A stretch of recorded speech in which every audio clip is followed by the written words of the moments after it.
Oftentimes when we think of decluttering, it can feel a smidge overwhelming. In theory, we want our homes to be clean and tidy, but how do we actually make that happen without all the anxiety? Let's jump into 7 decluttering tips that I use to declutter stress-free. The first tip is incredibly low stress, and it is to get rid of just one item a day. Especially if you're brand new to decluttering, you probably have a lot of stuff. The big picture of all of those things in itself can make you be like, nope, not gonna do it, it's way too much. Try starting with one random item a day. Now you might be thinking, oh, that's not that much. But how much have you gotten rid of thus far? One item a day is 365 items a year. And that is a whole lot. This is a great way to get over that procrastination hump we all experience when a project just seems so huge. Next, hello 60-second purge. Now I work with clients all the time, and especially you busy mamas, a common thing I hear is, Margo, I don't have time to declutter. My response is always the same. Do you have 60 seconds to spare a day? Do you? The answer is yes, you probably do. So with that said, grab a box, a bin, or a bag and walk around your home collecting items you don't need and don't use. These should be easy and quick tosses. No thinking about it, pondering its sentimental value, quick wins, quick swipes, quick get this out of my house strategy. Now for tip number 3, let's level up just a little bit. Tip number 3 is to declutter in 15-minute increments. Ladies, 15 minutes of focused, uninterrupted decluttering is actually a long time. It might not seem like much, but if you have speed and momentum, you can declutter 1 to 2 drawers easily. I actually love this method of bite-sized decluttering because you see the results and it's not incredibly overwhelming. You can choose a drawer in your kitchen. You can choose a shelf in your kitchen cabinet. You can choose a shelf in a closet. You can declutter a dresser drawer, or heck, half a dresser drawer, or a nightstand, or maybe underneath the bathroom sink. I encourage you to set a timer, especially if you're somebody who procrastinates.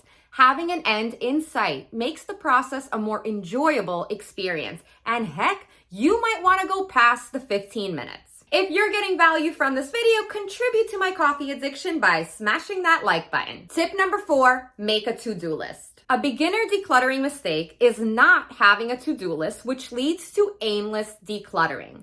No list, no schedule, no system equals no progress. A little here, a little there, a little all over the place can make us feel unaccomplished. And if we're not seeing results, where's the motivation to continue decluttering other areas of our home? By not finishing what we started, we are wasting energy and time and seeing very little progress. Create a simple decluttering plan that serves as your guide and prevents you from being distracted. For a step-by-step guide on how to create a decluttering plan, you can check out this video here. Also, I will be hosting a live free workshop teaching you how to create your personalized decluttering plan in the new year. You can see more information in the description. Decluttering tip number 5, start with the easy stuff first. Don't bite off more than you can chew.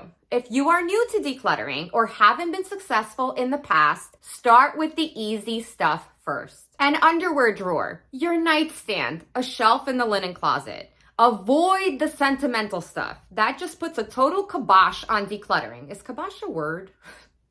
Don't take on hours of decluttering in a day. But know that decluttering takes time. It's about consistency, it's about dedication, and it's about finishing projects that you started. And something important to note is that things will naturally look worse before they look better. You have to stick with it. Baby steps are a great way to flex those decluttering muscles. We naturally will get better over time. Number 6, get yourself an accountability partner. When we talk about stress-free, feeling supported, improving that self-esteem and that confidence, nothing works better than having an accountability partner. This is one of my favorites because it works so well.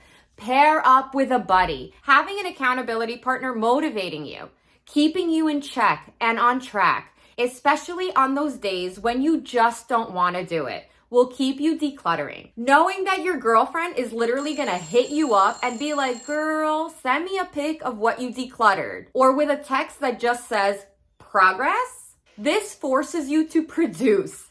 You don't wanna be like, shoot, I did nothing. More than that, having support and motivation is a wonderful thing that keeps us on track. Accountability partners can be anybody. It could be a friend, it could be a neighbor, it could be a family member. It can even be somebody like me who's a decluttering coach. Speaking of which, if you're interested in hiring a coach for a little motivation, support, and guidance, I currently have a holiday special for 1 month of decluttering coaching with me at an incredible rate. You can see more details in the description. Offer your friends dinner, drinks, a cake, whatever helps out. I don't know, maybe a bottle of wine. Finding a friend who also wants to declutter so you guys can actually be each other's accountability partner is even better. You can even find an accountability partner in our Facebook group. If you don't have one already, and you want to see progress, you want this year to be the year that you get rid of a ton of clutter, right? And to alleviate that stress and overwhelm of being in your home, invest in an accountability partner. How to declutter stress-free, tip number 7 is to celebrate your progress. Ladies, we don't celebrate enough stuff. We celebrate everything our kids do and support our partners and friends and loved ones with their big and small accomplishments. Yet we finally declutter the kitchen counter and we're like, what will I make for dinner? That has got to stop. Celebrate every step, big or small, that's leading you to the clean and tidy, peaceful home that you desire. Celebrate and reward yourself too. A cup of coffee, getting your nails done, 30 minutes outdoor time, whatever, as long as it associates decluttering with something positive.